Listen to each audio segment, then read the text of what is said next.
Morning po sa Pilipinas. Dito po ako sa labas. Naantay ko pong pakausap ang aking nanay. Nag-miss call ako sa kapatid ko. Hindi sumasagot, siguro tulog. Ayoko pa mag-stuck sa loob ng bahay kasi makikita mo dun TV, pusa. Mas gusto ko dito sa labas.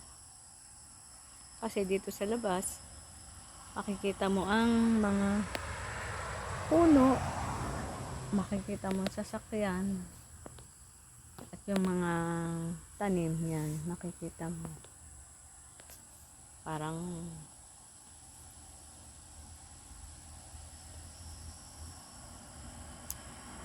masaya ka. Pag may inisip ka, mas maiging nasa labas.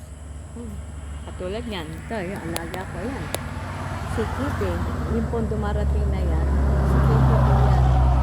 Yan ang pusa ko na dati lagi nasa loob ng bahay. Dahil hindi na siya pinapapasok. Pero ako pag pinapasok ko siya kasi kawawa din naman. Kaya lang nasanay na rin sa sa labas. Pag pinapasok mo, siya na mismo ang pupunta sa pintuan para ibig sabihin lalabas siya. Ganyan. At yung pusang yan na itim na yan, itim na may puti.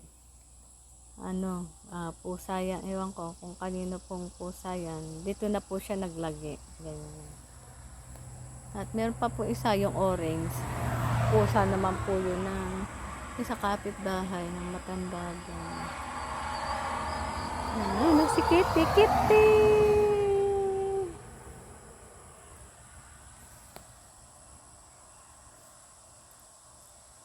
Mainit na naman po.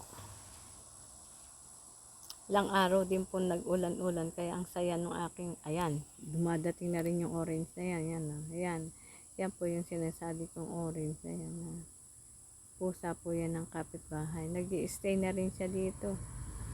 Siguro yung itim na yan buntis na naman. Siguro yung orange ang nag-aano sa kanya. Pag orange ang anak niyan, kukuha ko na isa. Kasi yung pusa ko doon sa loob ng bahay, yun.